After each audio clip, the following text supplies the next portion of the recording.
بسم اللہ الرحمن الرحیم۔ قلم کتاب چینل کے ناظرین السلام علیکم۔ آج ہم آپ کو حالیہ دنوں میں ترکی کے شہر استنبول میں واقع ایک بہت پرانے تاریخی مقام جسے اردو میں آیا صوفیہ اور ترکش میں حاجیہ صوفیہ جبکہ انگریزی میں سینٹ صوفیہ بھی کہا جاتا ہے، اس مقام کو مسجد میں تبدیل کرنے کا فیصلہ ترکی کی سپریم کورٹ نے کر دیا ہے، جس کی حمایت میں ترکی کے صدر طیب اردگان اور ان کی حکومت پہلے سے ہی تھی۔ یہ ترکی کی تاریخ کا بہت روشن دن ہونے کے ساتھ ساتھ عالم اسلام کے لیے ایک بہت ہی پرمسرت موقع ہے، کیونکہ طیب اردگان کے اس قدم کو صاحبان علم اور واقفان حال دوبارہ سلطنت عثمانیہ کی بنیاد رکھنے کے مترادف قرار دے رہے ہیں۔ اس مقام آیا صوفیہ کو مسجد میں بدلنے کی ضرورت ترک حکومت کو کیوں پیش آئی اور اس مقام کی تاریخی حیثیت سلطنت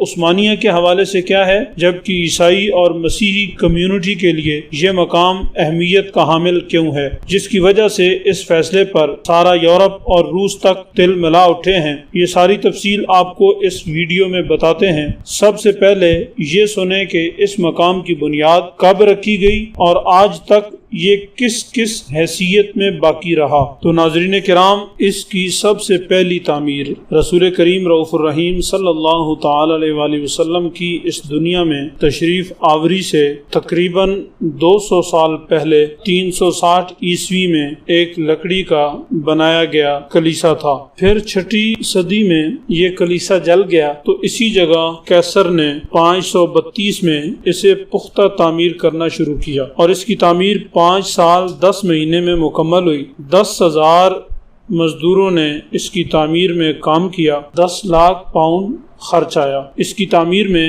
کیسر نے دنیا کے کئی اقسام کے سنگ مرمر استعمال کیے۔ اس کی تعمیر میں دنیا کے خاص مصالحے استعمال کیے گئے۔ دنیا بھر کے کلیساؤں نے اس کی تعمیر میں بہت سے نوادر نذرانے کے طور پر پیش کیے، اور روایت ہے کہ جب کیسر اس کی تکمیل کے بعد پہلی مرتبہ اس میں داخل ہوا تو عمارت کے حسن و جمال اور خوبصورتی کو دیکھ کر اس نے کہا، سلیمان میں تم پر سبقت لے گیا۔ یہ اس کا متکبرانہ جملہ اور گستاخانہ جملہ اللہ کے نبی سلیمان علیہ السلام کے لیے تھا کہ انہوں نے بیت المقدس کی تعمیر کی تھی، تو یہ کہہ رہا تھا کہ اس عمارت سے میری عمارت زیادہ خوبصورت ہے۔ اسی لیے عیسائی مذہب میں اس مقام کو بہت زیادہ اہمیت حاصل ہے۔ مسیحیوں کے ایک گروہ اور فرقے آرتھوڈوکس کلیسیا کا عالمی مرکز یہی مقام تھا۔ اس چرچ کا سربراہ جو پیٹریارک کہلاتا تھا اسی میں مقیم ہوتا تھا، لہذا آدھی مسیحی دنیا اس کلیسا کو اپنی مقدس ترین عبادت گاہ سمجھا کرتی تھی۔ آیا صوفیہ اس لحاظ سے بھی اہم تھا کہ وہ روم کے کیتھولک کلیسیا کے مقابلے میں زیادہ قدیم تھا۔ اس کی بنیاد 3 صدی عیسوی میں ایک عیسائی بادشاہ قسطنطین نے ڈالی تھی،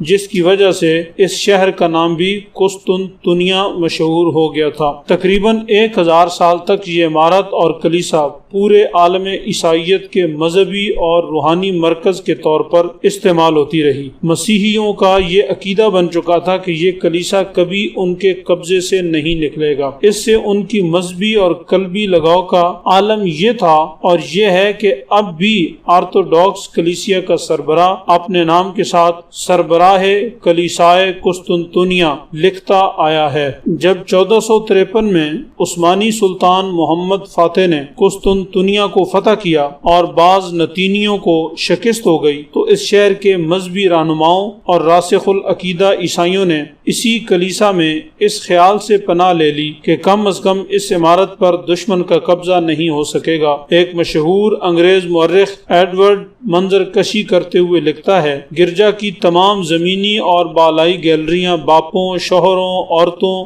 بچوں، پادریوں، راہبوں اور کواری ننوں کی بھیڑ سے بھر گئی تھی۔ کلیسا کے دروازوں کے اندر اتنا ہجوم تھا کہ ان میں داخلہ ممکن نہ رہا تھا۔ یہ سب لوگ اس مقدس گنبد کے سائے میں تحفظ تلاش کر رہے تھے، جسے وہ زمانہ دراز سے ایک مالائے اعلیٰ کی لاہوتی عمارت سمجھتے آئے تھے۔ یہ سب ایک افتراء الہام کی وجہ سے تھا، جس میں یہ جھوٹی بشارت تھی کہ جب ترک دشمن اس ستون جسے قسطنطین ستون کہا جاتا تھا کہ قریب پہنچ جائیں گے تو آسمان سے ایک فرشتہ ہاتھ میں تلوار لیے نازل ہوگا اور اس آسمانی ہتھیار کے ذریعے سلطنت ایک ایسے غریب آدمی کے حوالے کر دے گا جو اس وقت اس ستون کے پاس بیٹھا ہوگا۔ لیکن ترک عثمانی فوج اس ستون سے بھی آگے بڑھ کر صوفیہ کلیسا کے دروازے تک پہنچ گئی۔ نہ کوئی فرشتہ آسمان سے نازل ہوا اور نہ رومیوں کی شکست فتح میں تبدیل ہو سکی۔ کلیسا میں جمع عیسائیوں کا ہجوم آخر وقت تک کسی غیبی امداد کا منتظر رہا۔ بالآخر سلطان محمد فاتح اندر داخل ہو گئے اور سب کے جان مال اور مذہبی آزادی کی ضمانت دے دی۔ فتح کے بعد فجر کی نماز کے بعد سلطان محمد فاتح نے یہ اعلان کیا کہ انشاءاللہ ہم زور کی نماز آیات صوفیہ میں ادا کریں گے۔ چنانچہ اسی دن یہ مقام فتح بھی ہوا اور اس سرزمین پر پہلی نماز ظہر ادا کی گئی۔ اس کے بعد پہلا جمعہ بھی اسی آیات صوفیہ مقام پر پڑھا گیا۔ یہ شہر چونکہ سلطان کی طرف سے صلح کی پیشکش رد کرنے کے بعد بزور شمشیر سلطان محمد فاتح نے فتح کیا تھا، اس لیے مسلمان ان کلیساؤں کو باقی رکھنے کے پابند اور مشروط نہ تھے، اور اس بڑے چرچ کے ساتھ جو توہمات اور باطل عقیدے وابستہ تھے انہیں بھی ختم کرنا مقصود تھا۔ اس لیے سلطان محمد فاتح نے اس چرچ کو مسجد میں تبدیل کرنے کا ارادہ کیا۔ چنانچہ بزور طاقت حاصل کرنے کی بجائے سلطان محمد فاتح نے اسے مال کے ذریعے خریدا۔ اس میں موجود تصاویر وغیرہ کو مٹا دیا گیا اور محراب قبلہ رخ کر دیا گیا۔ سلطان نے اس کے میناروں میں بھی اضافہ کر دیا۔ اس کے بعد یہ مسجد جامع آیات صوفیہ کے نام سے مشہور ہو گئی اور سلطنت عثمانیہ کے خاتمے تک تقریباً 500 سال تک یہاں 5 وقت کی نماز باجماعت ہوتی رہی۔ سلطنت عثمانیہ کے خاتمے کے بعد جب مصطفیٰ کمال اتا ترک ترکی کا سربراہ بنا تو اس نے اس مسجد میں نماز بند کر کے اسے میوزیم، عجائب گھر یعنی نمائش گاہ بنا دیا اور تاحال یہ نمائش گاہ ہے۔ 31 مئی 2014 کو ترکی کی نوجوانان اناطولیہ نامی ایک تنظیم نے مسجد کے میدان میں فجر کی نماز کی مہم چلائی جو آیات صوفیہ کو مسجد بحالی کے مطالبے پر مبنی تھی۔ اس تنظیم کا کہنا تھا کہ انہوں نے 1.5 کروڑ لوگوں کی تائیدی دستخطوں کو جمع کیا ہے، لیکن اس وقت کے وزیر اعظم کے مشیر نے بیان دیا کہ ابھی آیات صوفیہ کو مسجد کی شکل میں بحال کرنے کا کوئی ارادہ نہیں ہے۔ 10 جولائی 2020 کو ترکی کی عدالت عظمیٰ نے آیات صوفیہ کو مسجد میں تبدیل کرنے کی قرارداد کو منظور کر لیا اور میوزیم کو منسوخ کر کے باضابطہ سرکاری طور پر مسجد بحالی کا فیصلہ صادر کر دیا۔ ترکی کے صدر رجب طیب اردگان نے آیات صوفیہ کی مسجد بحالی کے فیصلے پر دستخط بھی کر دیے ہیں۔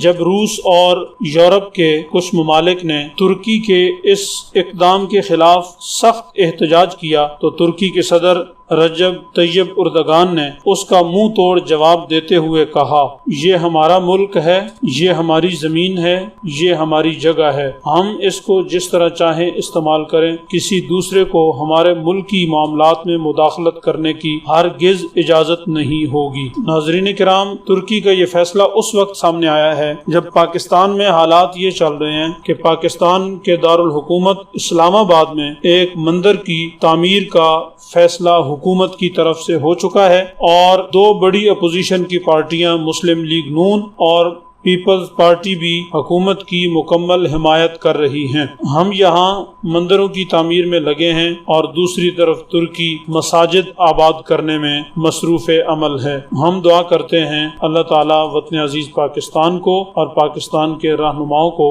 درست سمت میں اپنے قدم بڑھانے کی توفیق نصیب فرمائے۔ اپنے اہل و عیال کا بہت سارا خیال رکھیں۔ السلام علیکم۔